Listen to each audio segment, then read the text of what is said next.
চলো আজকে কিছু স্কিন কেয়ার মিথ নিয়ে আলোচনা করি। আমাদের আই ক্রিম ব্যবহার করার সময় অবশ্যই সবসময় রিং ফিঙ্গার ইউজ করতে হবে। ধারণাটা ভুল। আমরা যে কোনো ফিঙ্গার দিয়ে আমাদের আই ক্রিম চোখে লাগাতে পারি। ফিঙ্গারটা বলা হয় এটা বোঝানোর জন্য যে চোখের চারপাশটা অনেক বেশি সফট এবং সেনসিটিভ হয়ে থাকে। তো সেক্ষেত্রে আমরা যাতে আলতো ভাবে আমাদের ফিঙ্গার দিয়ে চোখের চারপাশটা মাসাজ করি। অয়েলি স্কিনে ময়শ্চারাইজারের কোনো প্রয়োজন নেই।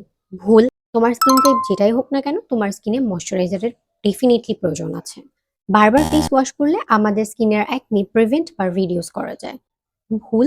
বরং বারবার করে ফেস ওয়াশ করলে ন্যাচারাল ময়েশ্চার হারিয়ে ফেলে, এর সাথে স্কিনে ইরিটেশন দেখা দিতে পারে এবং নানান রকম সমস্যা স্কিনে দেখা দিতে পারে। শুধুমাত্র ড্রাই স্কিনে ডিহাইড্রেশনের সমস্যা দেখা যায়। ধারণাটা ভুল। ড্রাই এবং ডিহাইড্রেশন দুটো দুই জিনিস। আমাদের যে কোনো স্কিন টাইপেই ডিহাইড্রেশনের সমস্যা দেখা দিতে পারে।